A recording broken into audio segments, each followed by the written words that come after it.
So here we are with the start of the Feijoada, or this version of the Feijoada. Now, since we're not going to have a ton of animal protein in here, we're going to start off with a little bit of butter, because that will add to the creaminess of the overall dish. All right, so you're talking about a quarter cup. Now this is one for one bag of beans, so it's not quite as much butter as you think it is. But animal fats are good, so to that we're going to add some sausage that I have in house on hand.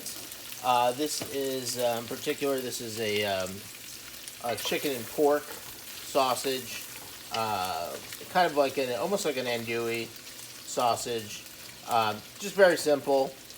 Again, this is what I have. I don't have any nice Portuguese sausage, in house right now. I haven't gone to see my folks in a little bit to restock.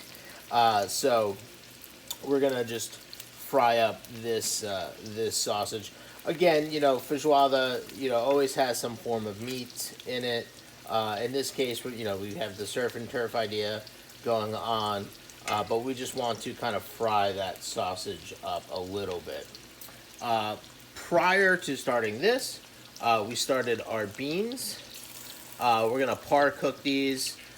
Basically, just pour this right into this. They've been cooking for about 20 minutes or so, so they have another 20 or so minutes. They're on low. I'm actually going to turn them off so that they don't end up overcooking. Couple tips on beans while we're looking at them. So beans, there's a big misconception about salt, the relationship between salt and beans. Salt is hugely important to beans while cooking them, and even for soaking them. There's a lot of arguments about soaking them with a little bit of salt as well. So late last night, I took the 1 pound of beans. These are pintos. Soak them in cold water. Well, rinse them first. Make sure there's no rocks or anything like that. It's very important because that happens all the time. Soak them, wash them, soak them. Put probably about a tablespoon of salt into the soaking water. Give it a nice little stir, and this begins the process of keeping the skins intact and not like just having them blow out like crazy. I don't care if they blow out a little bit, but it just helps with consistent cooking. And then as well, when you're cooking the beans, always put salt in your cooking water. There's this crazy misconception about salt doesn't let the beans cook. It's actually the opposite. It helps beans cook consistently and evenly. And to compound that, it's also very important with beans, or any grain in particular as well. It's always really best to cook them as spread out as possible. You really don't want, when they're dry, you probably want about 1.5 inches of depth in the bottom of the pot, and then cover them with fresh water. You don't want to use the water that you're soaked with, because that can leave the chemical that gives you gas behind, and you'll end up with really gassy beans. So fresh, clean, cold water, about 1.5 inches, I'd say. High. I mean, you can probably go as far as 2 inches, but I really wouldn't go further than that. Just because the heat comes from the bottom. It's not a pressure cooker, right? So the heat comes from the bottom. And so if you are way deep, if you're like 3-4 inches deep of dry beans, one, that's going to expand quite a bit, but two, all that heat kind of stays on the bottom. So if you're not mixing them constantly, and even then, it's just going to cause uneven cooking, and you're going to end up with just, shitty beans, to be honest with you. So really important.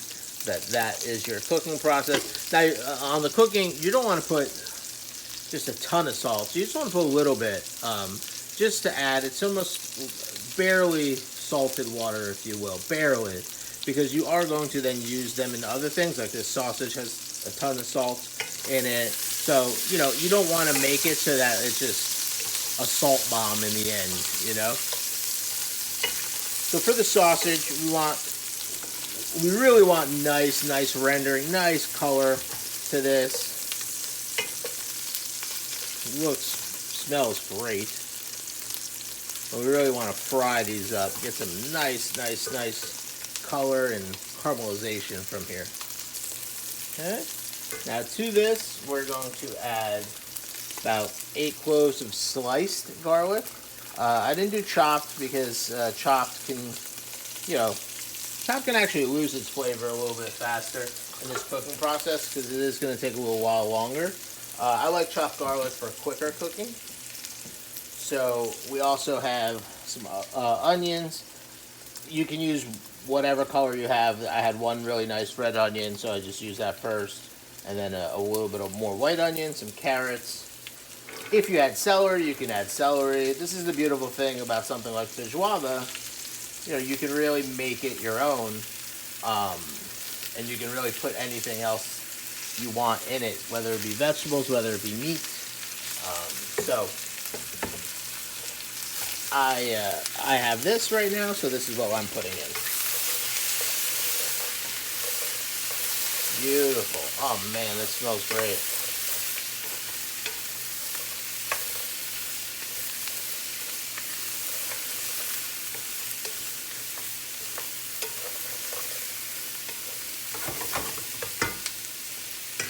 So we're going to let this sweat down a little bit. We're going to put a little seasoning here. Again, you don't want to put too much salt, just because, the water for the beans does have some salt in it. And you can always add a little salt later. You don't have to add it all at once. But you do definitely want to put some salt in there because salt is a building block of flavor. Nice amount of black pepper. I really like black pepper in a dish like this. So that's about probably 2 tablespoons of ground black pepper. And then you can put a little tomato paste in here. I always use a good amount of paprika, probably about a quarter cup. Not a quarter cup. Maybe about a quarter cup. That's about 4 tablespoons of paprika.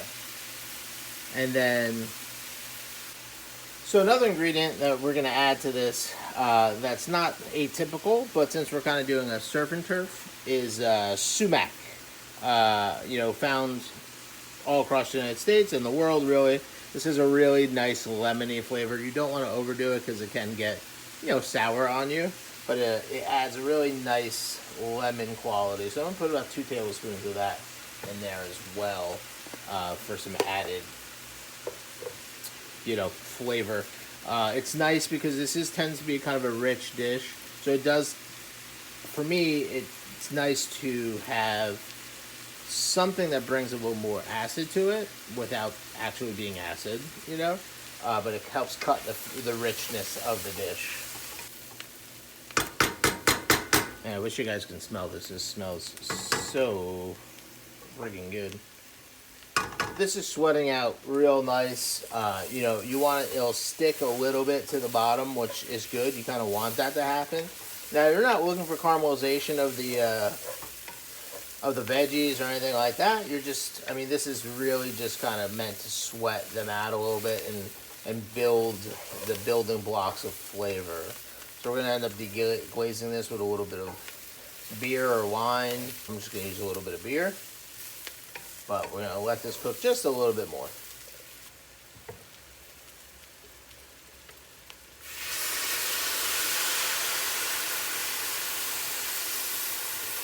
Alright. So yeah, this is just a beer I had in house. No shout out to Coors, but but it's what I had. So you want to stir this around. You want to scrape the bottom, really get those bits. Then you want to burn this alcohol off just a little bit, all right? And I do this over high heat. This entire process has been done over high heat. Just because, you know, it's not a long cooking process, this first stage, so you really kind of want, you know, you want a good sear on that sausage. You want the heat to really saute those vegetables a little bit, and then, you know, and to start creating that fond on the bottom, and then you want that heat to deglaze the pan and then burn off the alcohol as well. So we're in a good place here. All right, this is nice and it's getting nice and thick there. You know, that butter begins to emulsify with things, which is really, really nice. So if we taste it, no alcohol flavor in there, so we're good to go. So now we'll take, pardon my reach here, we'll take the beans and we will pour them in there. Okay, just like that. Leave that there. Give this a nice stir. And again, these are almost, they're not cooked, but they're almost cooked. But we are going to continue cooking this without a cover. Because we want the liquid to kind of reduce down a little bit and kind of meld and cook everything together. We want this a little thick. We don't want it, it's not a soup. You know, it kind of lends itself more to a stew, if you will. But also going to taste it.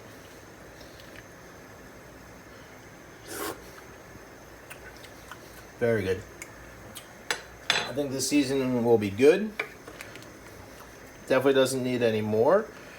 So I think we're good. We'll probably add just a touch more butter to it at the end, like right before we eat it.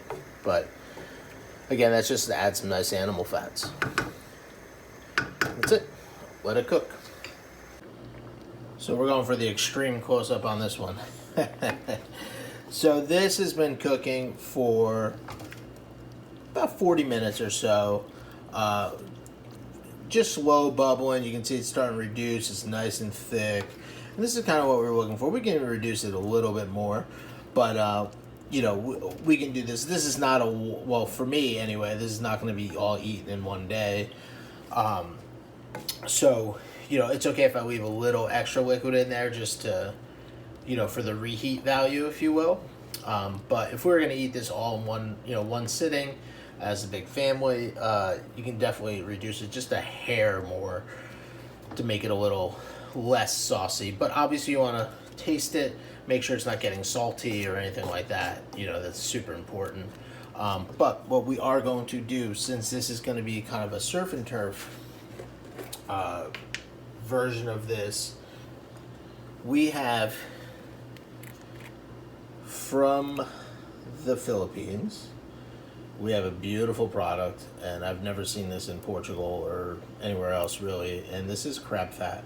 Essentially, this is the, you know, the head fat from the crab with all that really beautiful, almost umami flavor, and it gives a really nice, it's not like salty, it's just kind of crabby.